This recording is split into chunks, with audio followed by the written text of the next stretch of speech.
माघ मास महात्म्य। अध्याय 8 से 12। गुरुर्ब्रह्मा गुरुर्विष्णु गुरुर्देवो महेश्वरा, गुरुर साक्षात पार ब्रह्म तस्मै श्री गुरुवे नमः। बोली गणेश जी महाराज की जय। एक बार एक बुढ़िया थी। वह मिट्टी के गणेश जी की पूजा क्या करती थी। रोज बनाती थी, रोज गल जाते थे। एक दिन बुढ़िया ने देखा कि एक सेठ का मकान बन रहा है। वह मिस्त्री के पास गई और बोली, भैया मेरे पत्थर का गणेश गढ़ दो। मिस्त्री बोला कि जब तक हम तेरा पत्थर का गणेश गढ़ेंगे जब तक पूरी दीवार नहीं चिल लेंगे। बुढ़िया बोले कि राम करे तुम्हारी दीवार टेढ़ी हो जाए।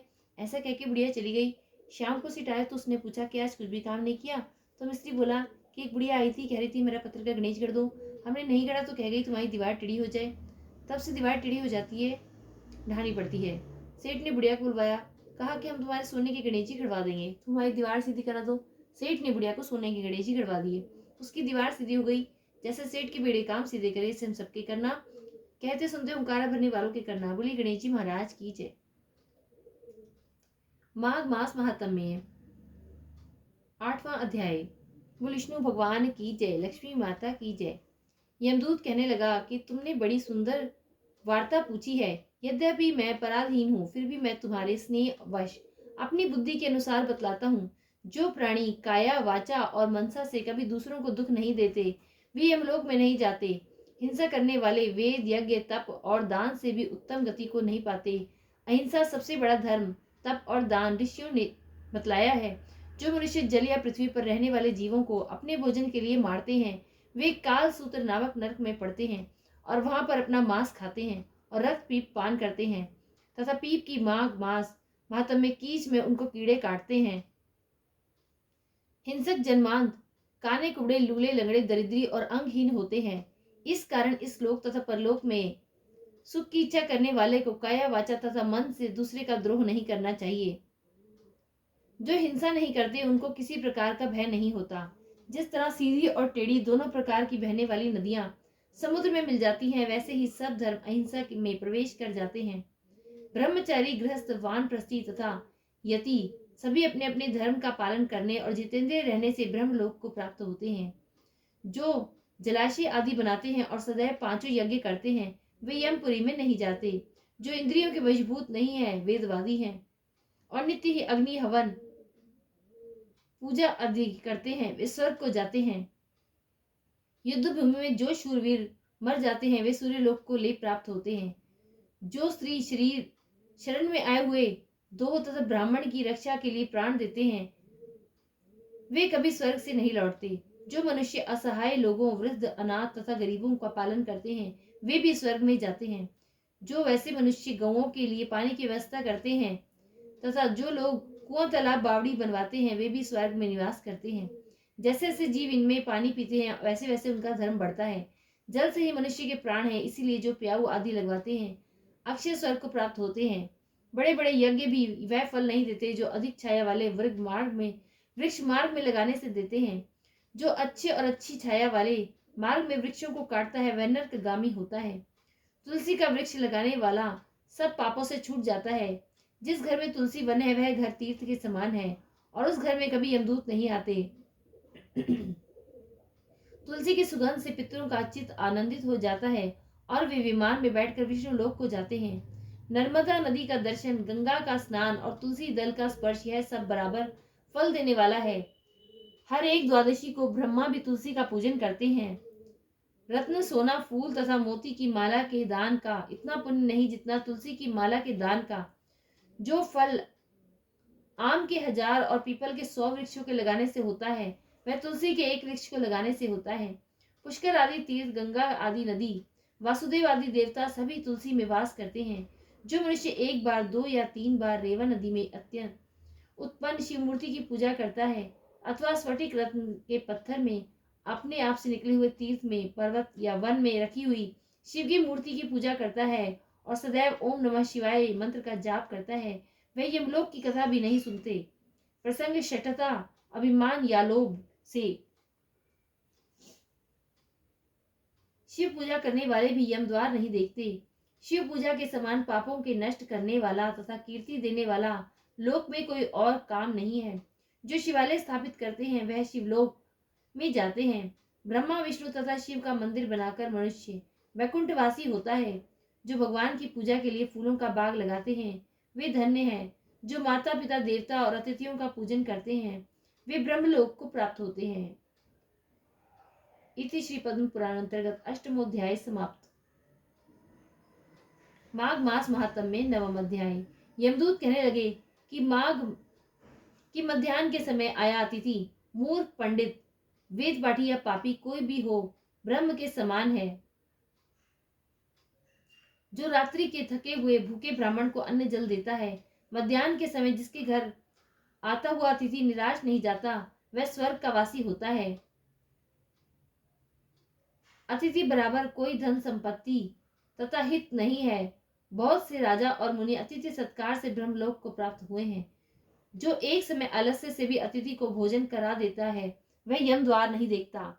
केशरी ध्वज से व्यवस्थ देव ने कहा था कि जो कोई इस कर्म भूमि मृत्युलोक में स्वर्ग लोक जाने की इच्छा रखता हो वह अन्न का दान करे। दूत कहता है कि यमराज कहते हैं कि अन्न के बराबर दूसरा कोई और दान नहीं है। जो गर्मियों में जल और सर्दी में ईंधन और सदैव अन्न का दान देते हैं वह कभी यम के दुख को नहीं दे उठाते। जो अपने लिए अपने किए हुए पापों का प्रायश्चित करता है वह नरक को नहीं देखता और प्रायश्चित न करने वाला मनुष्य नरक में जाता है। जो काया वाचा और मन से किए हुए पापों का प्रायश्चित करता है वह देव और गंधर्वों से शोभित स्वर्गलोक को प्राप्त होता है। जो नित्य ही व्रत तप तीर्थ करते हैं और जितेंद्रिय हैं वह भयंकर यम को नहीं देखते हैं। नित्य धर्म करने वाला दूसरे का अन्न भोजन और दान त्याग दे। नित्य स्नान करने से बड़े बड़े पाप नाश होकर यम को वह नहीं देखता। बिना स्नान पवित्रता कैसे हो सकती है। जो मनुष्य पर्व के समय चलते जल में स्नान करते हैं वह बुरी योनि में नहीं जाते न ही नरक में जाते हैं। माघ मास में प्रातः स्नान करने वाले मनुष्यों को नियम पूर्वक तिल पात्र और तिल कमल का दान करना चाहिए। यमदूत कहते हैं कि हे विकुंडल पृथ्वी सोना गौ आदि परम दान करने वाला स्वर्ग से नहीं लौटता। बुद्धिमान पुण्य तिथियों व्यातिपात संक्रांति आदि को थोड़ा सा दान करने से भी बुरी गति को नहीं प्राप्त होता। सत्यवादी मौन रहने वाला मीठा बोलने वाला क्षमाशील नीतिवान किसी भी की निंदा न करने वाला सब प्राणियों पर दया करने वाला पराये धन को तृण के समान समझने वाला मनुष्य कभी नरक को नहीं भोगता। इति श्री पद्म पुराण अंतर्गत नवम अध्याय संपूर्ण। बोले विष्णु भगवान की जय, लक्ष्मी माता की जय। माघ मास महात्म्य 10वां अध्याय। यमदूत कहने लगे कि ये वैश्य एक बार भी गंगा जी में स्नान करने से मनुष्य सब पापों से छूटकर अत्यंत शुद्ध हो जाता है। जो मनुष्य गंगा जी को दूसरे तीर्थों के समान समझता है वह अवश्य नरक में जाता है। भगवान के चरणों से उत्पन्न हुई गंगा जी के पवित्र जल को श्री शिव जी अपने मस्तक में धारण करते हैं। वह ब्रह्मा को संदेह रहित प्रकृति से अलग और निर्गुण और ब्रह्मांड में उसकी समानता किससे हो सकती है। गंगा जी का नाम हजारों योजन दूर से ही लेने वाला नरक में नहीं जाता। इसलिए मनुष्य को अवश्यमेव गंगा जी में स्नान करना चाहिए। हे वैश्य, जो ब्राह्मण दान लेने का अधिकार होकर भी दान नहीं लेता वह आकाश के नक्षत्रों में चंद्रमा के समान है। जो कीचड़ से गौ को निकालता है, जो रोगी की रक्षा करता है और गौशाला में मरता है वह आकाश में तारा होता है। प्राणायाम करने वाले मनुष्य सदैव उत्तम गति को प्राप्त होते हैं। प्रातः समय स्नान के पश्चात 16 प्राणायाम करते हैं वह घोर पापों से बच जाते हैं। जो पराई स्त्री को माता के समान मानते हैं वे यम की यातना को नहीं भोगते। जो मन से कभी पर स्त्री का चिंतन नहीं करता वह दोनों लोकों को अपने अधीन करता है। जो पराये धन को मिट्टी के समान समझता है वह स्वर्ग में जाता है।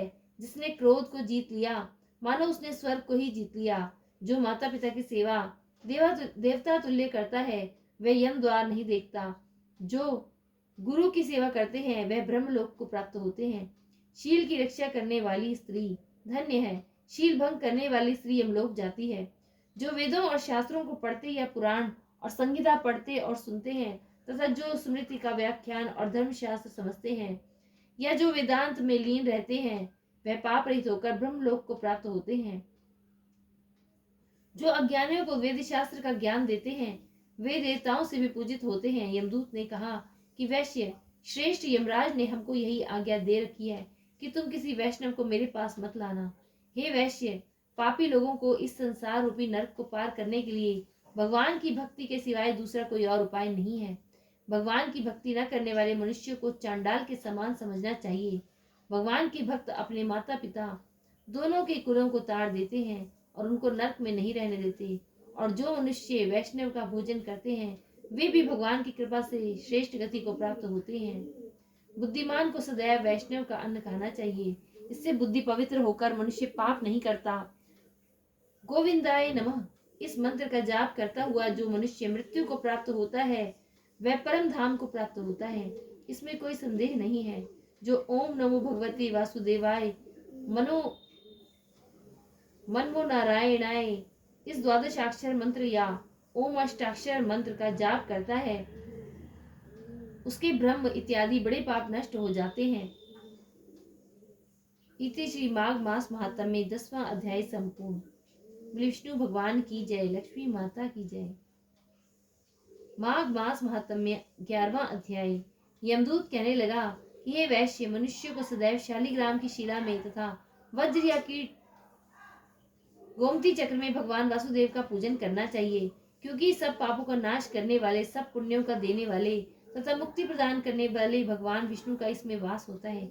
जो मनुष्य शालिग्राम की शिला या हरि चक्र में पूजन करता है वह अनेक मंत्रों का फल प्राप्त कर लेता है।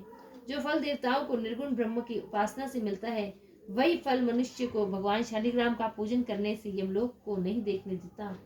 भगवान को लक्ष्मी जी के पास अथवा बैकुंठ में इतना आनंद नहीं आता जितना शालिग्राम की शिला या चक्र में निवास करने में आता है। स्वर्ण कमल युक्त करोड़ों शिवलिंग के पूजन से इतना फल नहीं मिलता जितना एक दिन शालिग्राम के पूजन से मिलता है।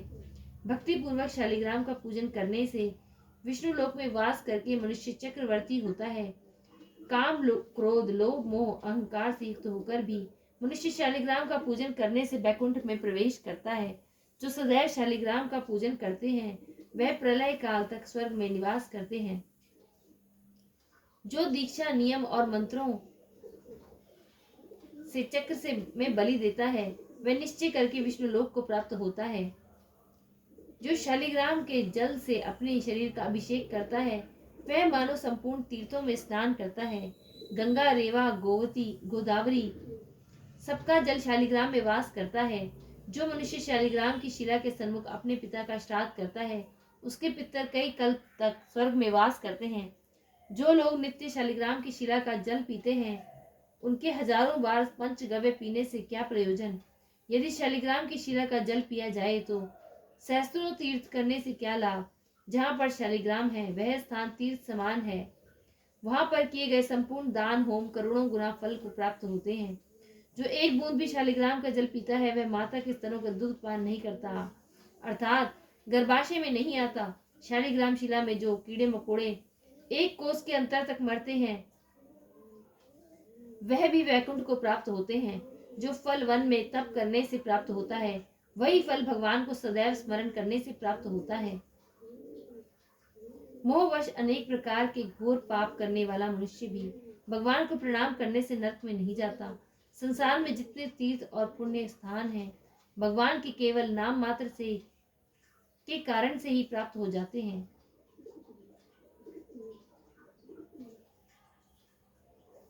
कार्तिक महात्म 11वां अध्याय संपूर्ण। बोलो विष्णु भगवान की जय, लक्ष्मी माता की जय। माघ मास महात्म में 12वां अध्याय। यमदूत कहने लगा कि जो कोई प्रसंगवश भी एकादशी के व्रत को करता है वह दुखों को प्राप्त नहीं होता। मास की दोनों एकादशी भगवान पद्मनाभ के दिन हैं। जब तक मनुष्य इन दिनों में व्रत नहीं करता उसके शरीर में पाप बने रहते हैं। हजारों अश्वमेघ सैकड़ों वाजपेयी यज्ञ एकादशी व्रत की 16वीं कला के बराबर भी नहीं है। एकादशी के दिन व्रत करने से 11 इंद्रियों से किए गए सब पाप नष्ट होते हैं। गंगा, गया, काशी, पुष्कर, कुरुक्षेत्र, यमुना, चंद्रभागा कोई भी एकादशी के तुल्य नहीं है। इस दिन व्रत करके मनुष्य अनायास ही बैकुंठ लोक को प्राप्त होता है। एकादशी को व्रत और रात्रि जागरण करने वाले से माता पिता स्त्री के कुल की 10-10 पीढ़ियां उद्धार पाती हैं और वह पीताम्बरधारी होकर भगवान के निकट रहते हैं।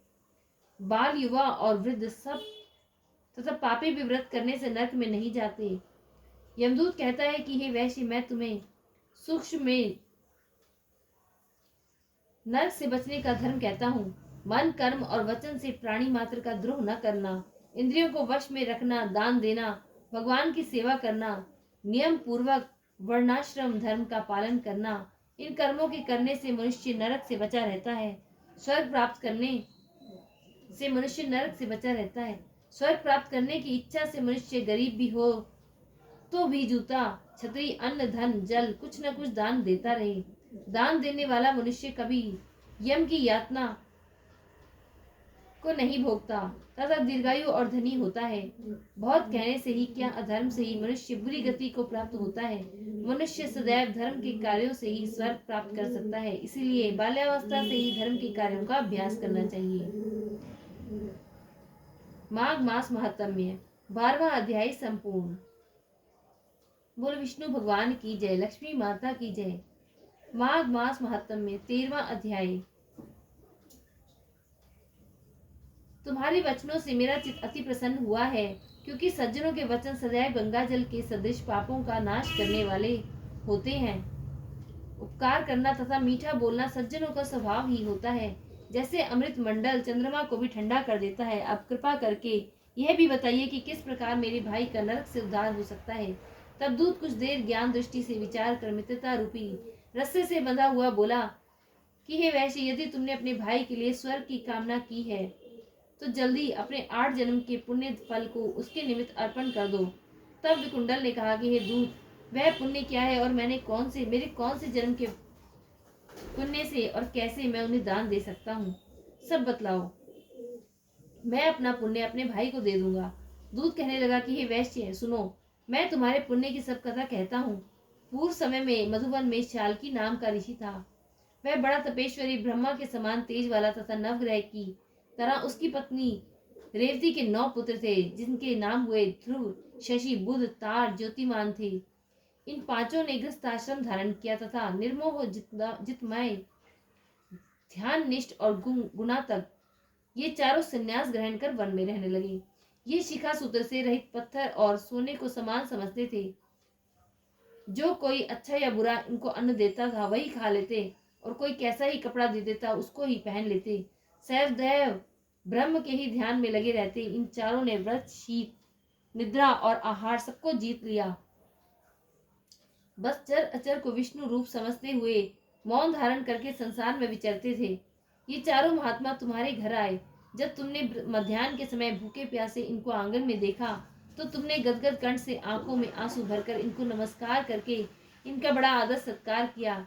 इनके चरणों को धोकर बड़े प्रेम से तुम इनसे कहने लगे कि आज मेरे अहोभाग्य हैं, आज मेरा जन्म सफल हुआ है, मुझ पर भगवान प्रसन्न हुए हैं, मैं सनाथ हुआ, मेरे माता पिता, पत्नी, पुत्र आदि, गौ आदि सभी धन्य हैं जो आज मेरे हरि के सदृश आपके दर्शन किए हैं। सुहे वैश्य,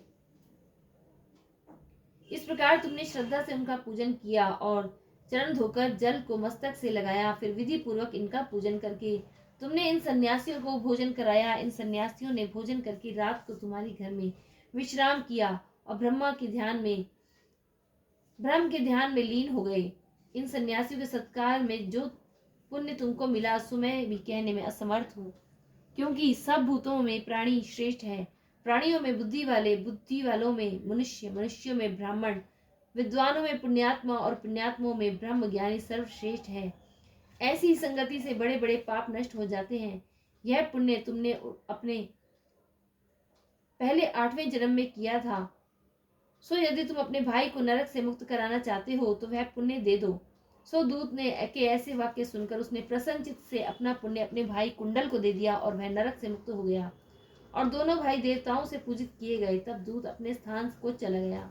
इस प्रकार वैश्य के पुत्र विकुंडल ने अपना पुण्य देकर अपने भाई को नरक की यातना से छुड़वाया। सो हे राजन, जो कोई इस इतिहास को पढ़ता या सुनता है वह 1000 गोदान का फल प्राप्त करता है।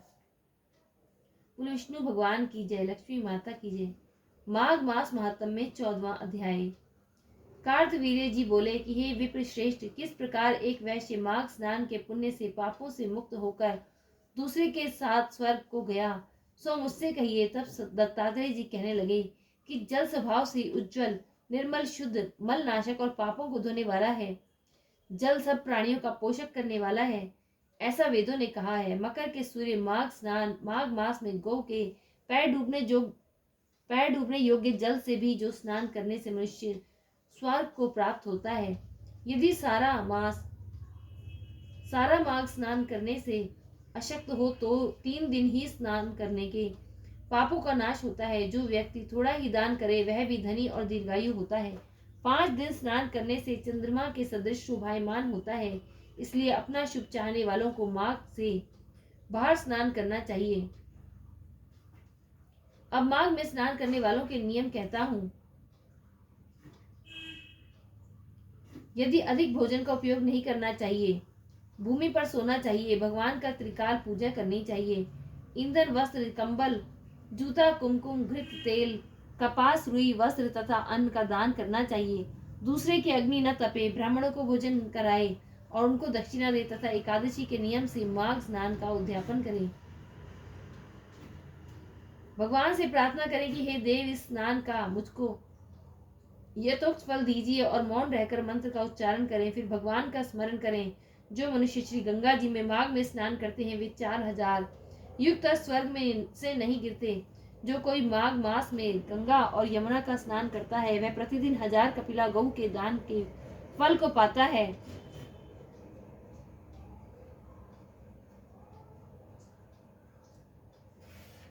बोले विष्णु भगवान की जय, लक्ष्मी माता की जय। 14वां अध्याय संपूर्ण। माघ मास महात्म्य 15वां अध्याय। दत्तात्रेय जी कहने लगे कि हे राजन, प्रजापति ने पापों के नाश के लिए प्रयाग तीर्थ की रचना की। सफेद गंगा जी और काली यमुना जी के जल की धारा में स्नान का महात्म्य भली प्रकार सुनो।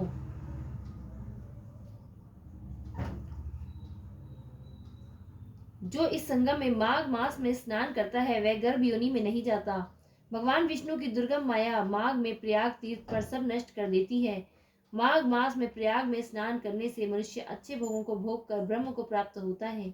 माघ मास तथा मकर के सूर्य में जो प्रयाग में स्नान करता है उसके पुण्यों की गिनती चित्रगुप्त भी नहीं कर सकता। 100 वर्ष तक निराहार रहकर जो पुण्य प्राप्त होता है वही फल माघ मास में 3 दिन प्रयाग में स्नान करने से होता है। जो फल 100 वर्ष तक योगाभ्यास करने से मिलता है, जैसे सर्प पुरानी केंचुली को छोड़कर नया रूप धारण कर लेता है, वैसे ही माघ मास में स्नान करने से मनुष्य पापों को छोड़कर स्वर्ग को प्राप्त होता है। परंतु गंगा यमुना के संगम में स्नान करने से हजारों गुना फल मिलता है। हे राजन, जिसको अमृत कहते हैं वह यह त्रिवेणी ही है। ब्रह्मा, शिव, रुद्र, आदित्य, मर्त गण, गंधर्व, लोकपाल, यक्ष, गुहा, किन्नर, अणिमदि, गुणों से सिद्ध तत्वज्ञानी ब्रह्मणी, पार्वती, लक्ष्मी, शची, नैना, दिति, अदिति, संपूर्ण देव पत्नियां तथा नागों की स्त्रियां, घृचाची, मेनका, उर्वशी, रंभा, तिलोत्तमा, अप्सरागण और सब पितर मनुष्यगण, कलयुग में गुप्त और सतयुग आदि में प्रत्येक सब देवता माघ मास में स्नान करने के लिए आते हैं। इन दिनों माघ मास में प्रयाग में स्नान करने से जो मनुष्य को फल मिलता है वह ईश्वर ही कह सकता है, मनुष्य में कहने की शक्ति नहीं है। हजारों अश्वमेघ यज्ञ करने से भी यह फल प्राप्त नहीं होता। पूर्व समय में कांचन मालिनी ने इस स्नान का फल राक्षस को दिया था और वह इससे पाप मुक्त हो गया था। माघ मास महत्व में 15वां अध्याय समाप्त। बोलो विष्णु भगवान की जय, लक्ष्मी माता की जय।